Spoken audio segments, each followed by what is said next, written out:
Uh, this is the last part of this week's material. We're going to finish chapter 14.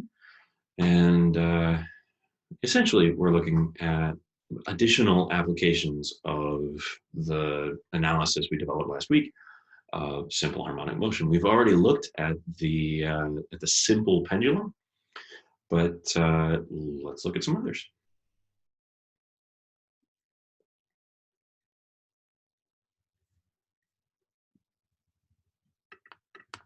Oops, I got to share my screen with you. Hold on.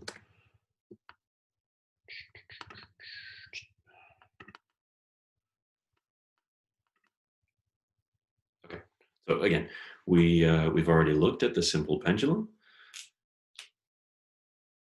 What if the pendulum isn't simple though? In other words, what if the mass of the string matters? What if it's an actual physical object, like a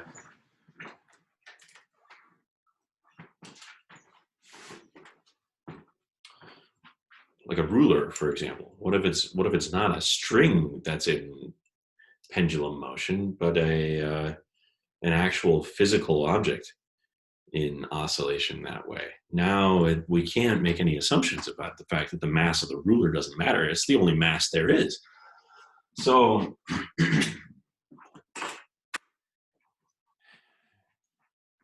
the shape of the ruler matters, though, which means we're not talking just about mass. We have to be talking about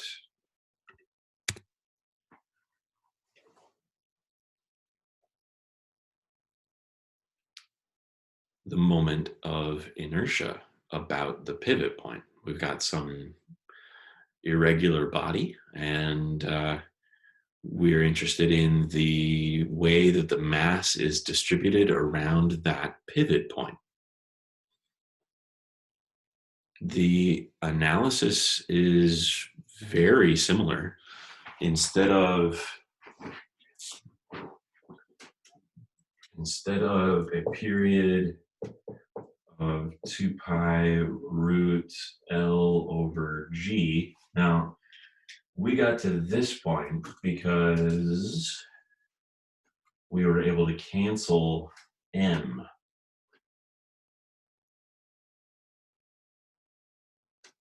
So we had ML over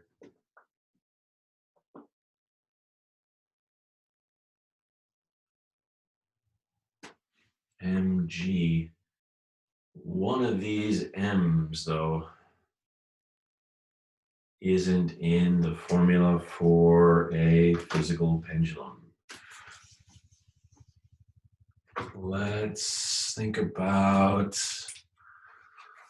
see if we can arrive at the right formula without looking. Now, and you've got the textbook, so you can go find the formula for the period of a physical pendulum right now. But let's see. So we've got the torque created by gravity.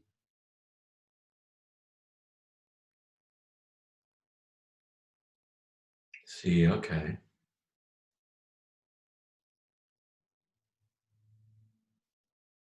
Yeah.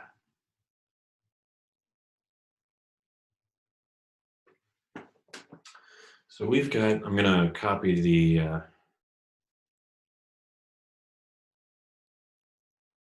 diagram here. We've got the pivot, we've got a distance d to some object here. Let's call that the center of mass of the object.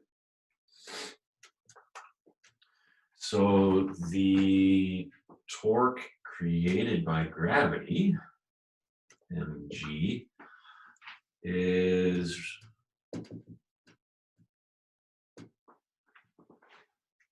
so the sum of the torques should be the moment of inertia times alpha. The only torque is gravity, and it's the distance times the force times the sine of the angle between the distance vector and the force, which is our angle theta, equals I alpha. So if we use the small angle approximation that we developed for the simple pendulum, we can replace this with theta, because sine theta is about equal to theta if we're talking about small amplitudes. So then we've got, let's see, now this torque is clockwise, so that would be negative. If we go the other way, then theta is negative and we're back pushing towards the right. Okay, cool. That would be a clockwise or a counterclockwise torque. So we've got the minus sign we want. If we divide by I, then we're just saying that alpha is negative proportional to displacement. So here we're saying angular acceleration is negative proportional to angular displacement. So this is just A equals negative omega squared x. It's just for rotation now. Alpha equals negative angular frequency squared times theta. So this has to be omega squared. dmg over I is omega squared. So omega is the square root of that. And the period is 2 pi times the frequency, which is, or I'm sorry, 2 pi divided by omega. So we get square root I over mg d.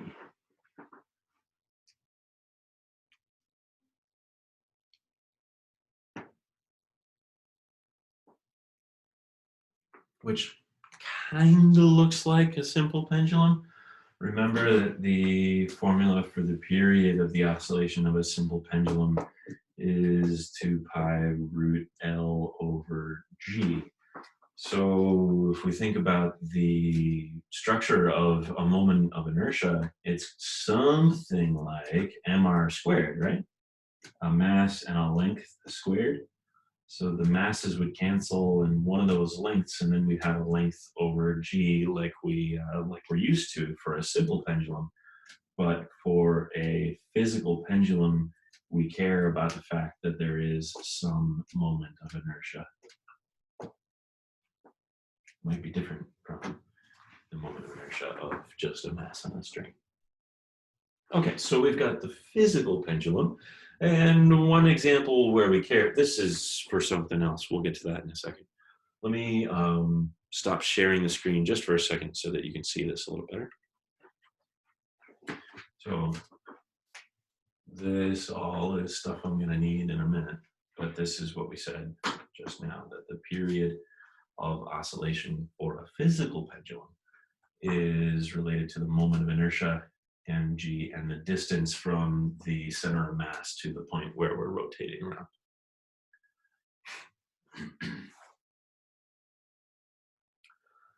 And in case you're wondering what the application of this is,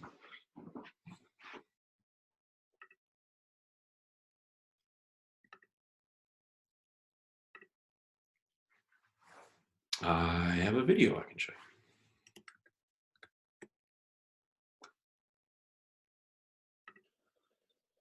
It's an impact tremor is what it is. I'm fairly alarmed here. Come on, we gotta get out of here. Gotta get out of here. Now, right now. Go, let's go.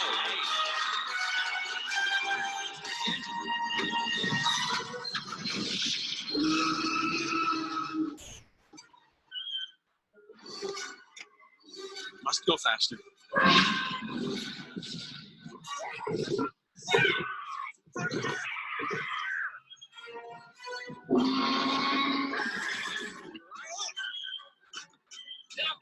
Bloody move! Look out! Go!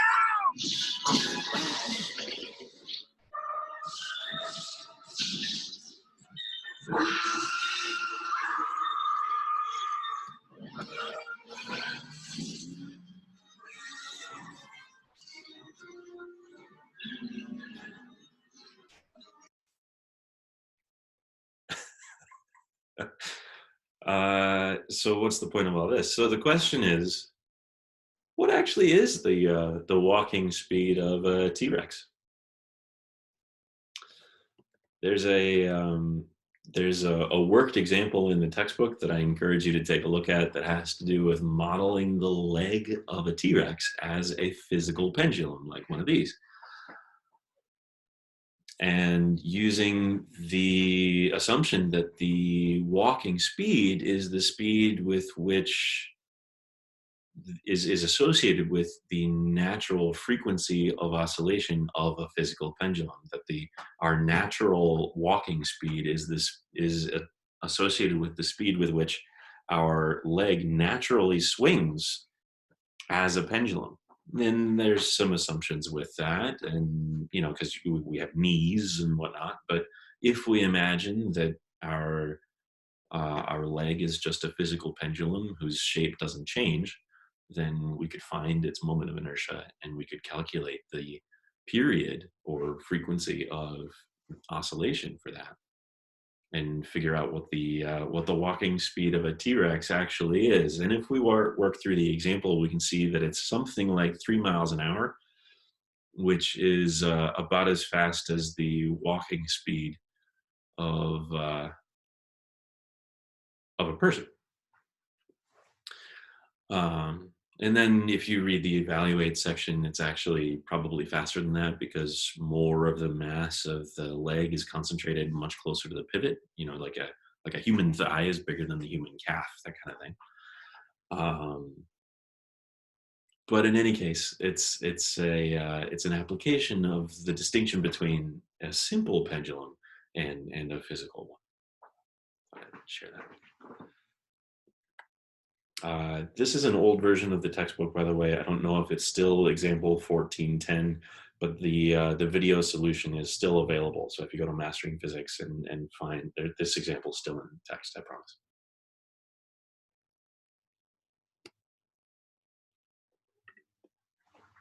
Okay, there it is. Okay.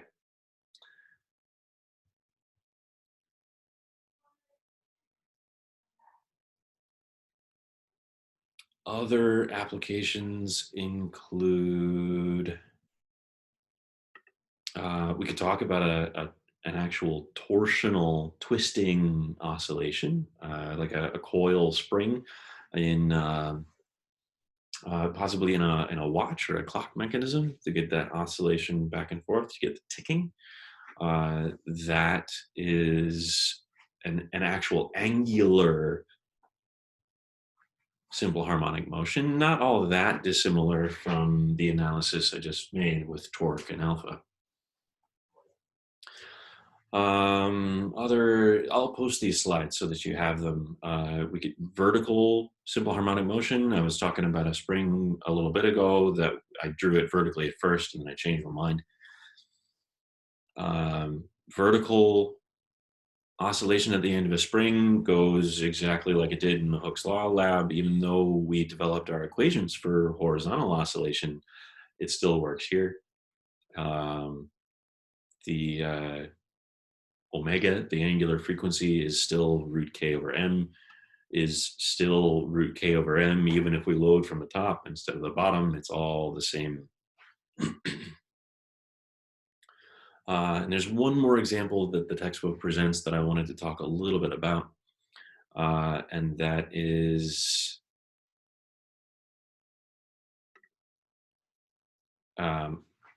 molecular vibration. Now, I'm going to show you this slide, which has the conclusion on it, that the restoring force is approximately blah, negative junk that is constant, x. So the acceleration, if we divide both sides by the mass, is going to be negative proportional to the displacement, which is simple harmonic motion. Okay, cool. K in this case, like the spring constant, if we model it like these two molecules are, these two atoms are attached by a spring, then the spring constant kind of is just, it's like negative kx. So it's like a spring. Where did they get this from though? We can model the interaction between the two atoms experimentally using van der Waals interactions. And the shape of the actual potential energy of that interaction is this sort of steep decay, a little valley here where the equilibrium separation between the atoms is. And then the potential energy starts to increase slightly as we pull them a little bit farther apart. Okay. How does this get to this? And that's the derivation that I want to provide to finish out chapter 14. Okay. I think I'm done sharing the screen for this lecture. Let me just make sure.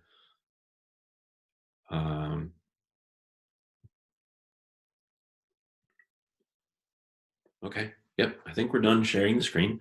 So I'm going to stop that and we'll just look at the whiteboard for the rest. Okay.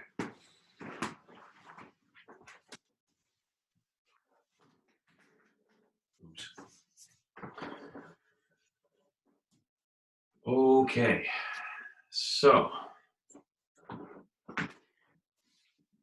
here's the story. We can show experimentally that the potential energy of the interaction between these two atoms depends on their separation, R, relative to the equilibrium separation. We can show that experimentally with data. So let's just take that for granted.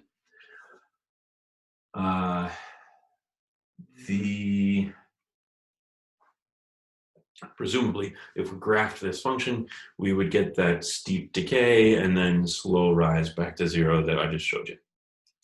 The force, now, if we can show that the force looks like negative kx, then we're talking about something like a spring and we're talking about simple harmonic motion again. So that's, if this is the potential energy, what is the force and is it expressible that way? To get to force from potential energy, we need the negative gradient. Remember? Back from chapter 7. So now there's really only one direction. If we're just talking about two atoms and we're going to separate them, there's really only one direction. It's the R direction. How far apart are they? So we call that the X direction or the Y direction or the R direction. It doesn't really matter. We take the negative partial with respect to R, the separation of U, and we put it in the radial direction. The direction matters. I think we should probably keep track of it. It's in the R, negative partial in the R direction. So we need the derivative of U with respect to little r. Okay, negative U0. The derivative of this thing with respect to r, this is r to the negative 12. So this is going to get us a negative 12 r0 to the 12th over r to the 13, because r to the negative 12, we decrement the exponent 1, so it's negative 13, minus 2r0 to the 6th. There's a 6 that comes from r to the negative 6 from the exponent, and then r to the 7 in the denominator there. Okay, all kinds of negative signs. We got negative, negative, so that gets us positive. But here, there's a negative outside. So we're going to get negative, negative gets us a positive. U0, 12 r0 to the 12 over r to the 13 minus 12, oh, neat, r0 to the 6th over r to the 7th.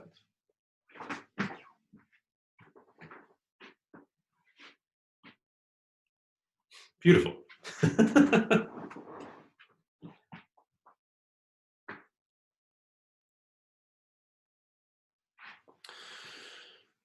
Okay. So the textbook presents this derivation, and I just want to make sure that this actually matches. So you can follow along in the textbook, but I wanted to fill in some of the gaps to the sort of um, stylistic choices that the textbook makes to make the derivation look nicer. The next thing, I think we could factor out the 12. That seems pretty natural, so that we only have to write it once out here. And then the textbook makes a choice to write R0 to the 12th as the product of 1 over R0 and R0 to the 13th, which seems like more work. You're making the expression worse. But if we do that, then we have the same exponent on the top and bottom.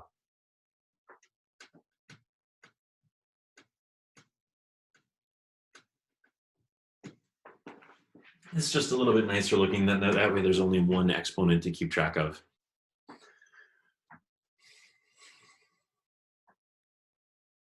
Okay. So we took the negative gradient. This is in the R direction. And the only question left, well, there are two questions left. Is it restoring? Is this minus sign here actually present here? And can we, I have no idea how this is supposed to look like that. So let's answer the first question. Is this a restoring force? We've said that the force is equal to this noise. What if little r, the actual separation distance, is less than R0? So that means that capital R0 divided by little r is greater than 1, right? Because the equilibrium distance is greater than, if we're closer together than the equilibrium distance, then little r is smaller than the equilibrium distance. So the ratio between them is greater than 1, and we're going to raise that to the 13th power, so it'll be large. Subtract that same ratio only to the 7th power. So we're subtracting a thing that is smaller.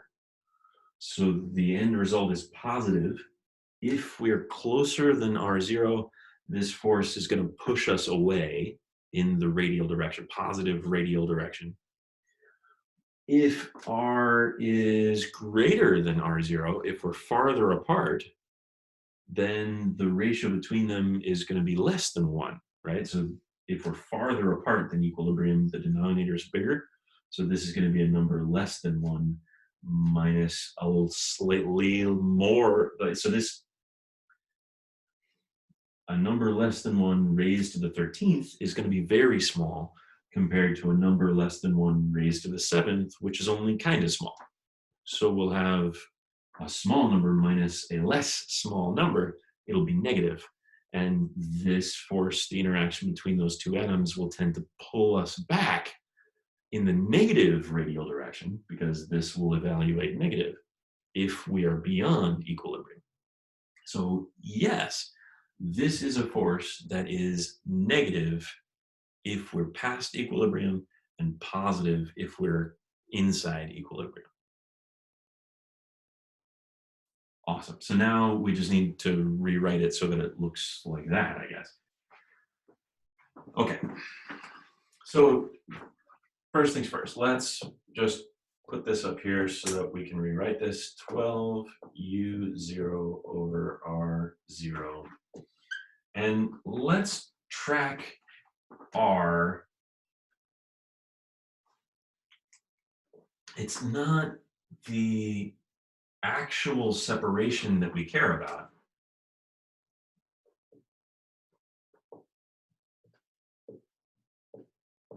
I don't actually care how far apart they are.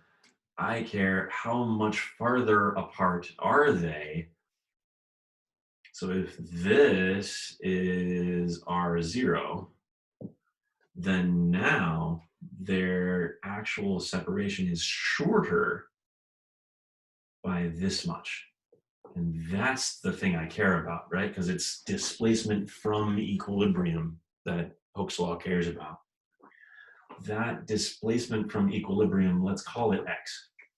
So if we write it this way, r plus x equals r0. In other words, r, oh, wait a minute, but this is shorter. This is a negative x, right? Because we started at r0 and we went towards the left, so that's negative x. So this would be r plus negative x. Oh, wait a minute. Why am I making this harder for myself?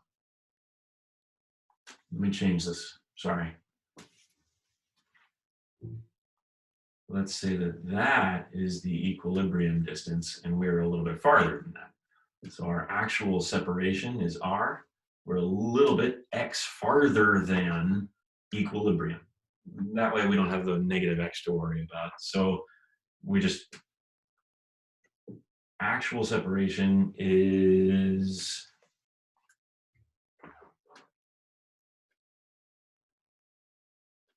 r is the actual separation is the equilibrium plus the little extra bit x. Okay. Sorry about that. So this r to the 13th, we're going to replace r with this expression so that we can talk about being one side or the other of equilibrium. We just got to shift the origin is essentially what we're doing. Okay.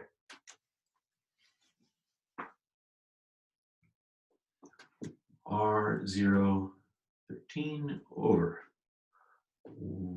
R0 plus x to the 13 minus R0 to the 7th over R0 plus x to the 7th.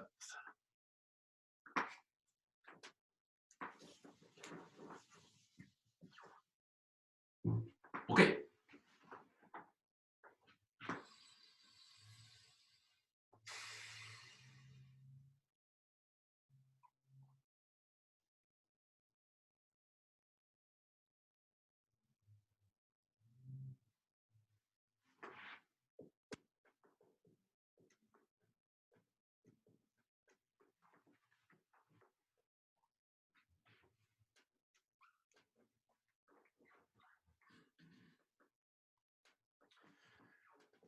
R0 plus x. That's the expression we've got. Can we factor out an R0 from that? Sure we can.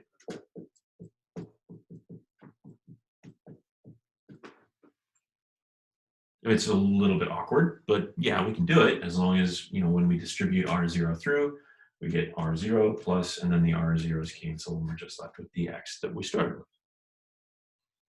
Okay, so R0 plus x to the 13th, if we can rewrite R0 plus x by factoring out, we can raise the whole thing to the 13th.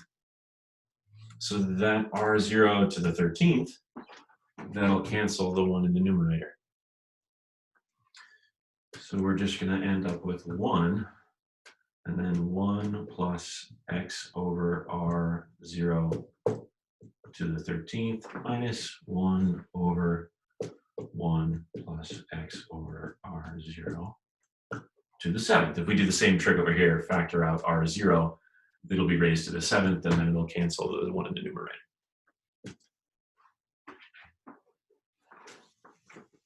Why did we do that? How did that help any? And the answer is that we're going to try to make a simplification, kind of like we did for the simple pendulum with the small angle bit. If we can talk about an approximate result, if we want to talk about only very small separations from equilibrium, as long as we keep x very small, then if we apply the binomial theorem which is this thing. And if you might be thinking about some infinite series or power series, Taylor or Maclaurin series, things like this.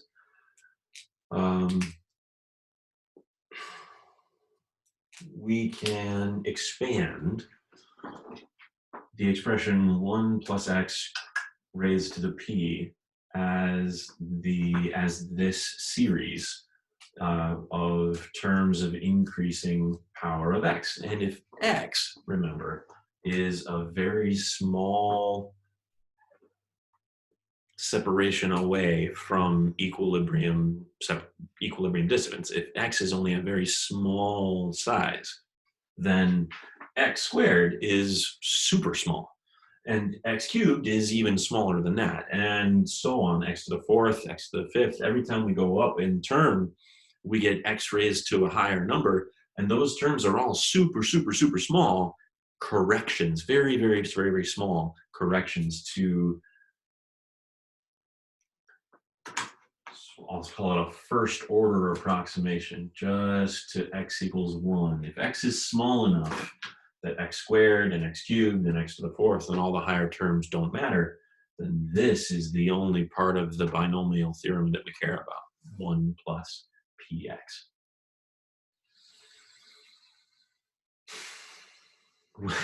Which means it's helpful that we've written things as 1 plus a bit. As long as x is small, and we know that it is because we're restricting ourselves to that. So this is 1 plus a small thing raised to a power. We know how that goes.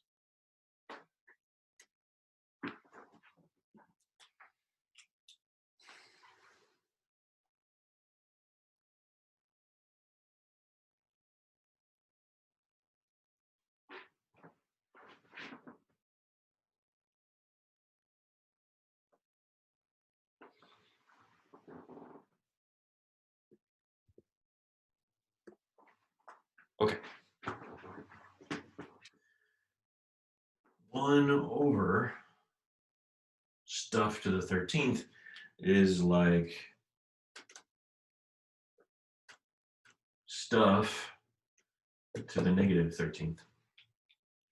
And 1 over stuff to the 7th is like stuff to the negative 7th. And stuff, 1 plus junk, all raised to the power, that's the binomial theorem. So 12 u0 over r0.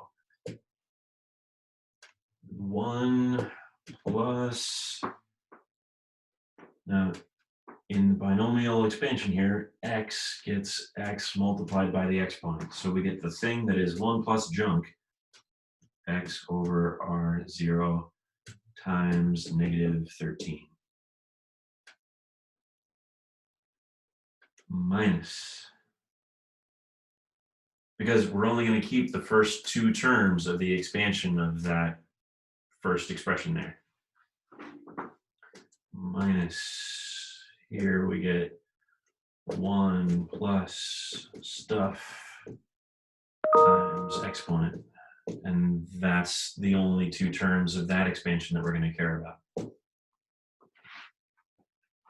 Okay, so if we distribute the minus sign, we get a -1 and a minus there.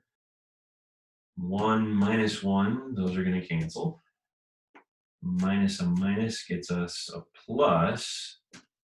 So we've got negative 13s plus 7. So we have negative 6 altogether equals 12 u0 over r0 negative 6x over r0 equals negative 72 u0 over r0 squared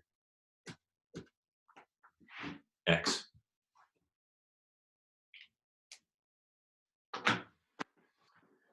Negative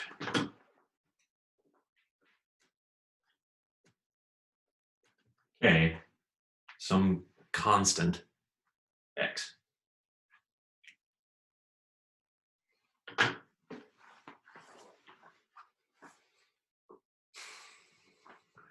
Whew, good stuff.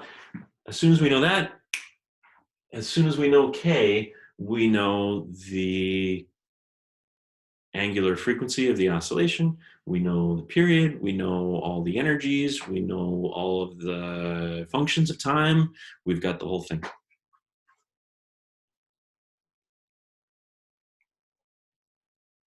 That's the last piece of chapter 14 that we wanted to cover. So with that, we're done for the week. Thanks, everybody.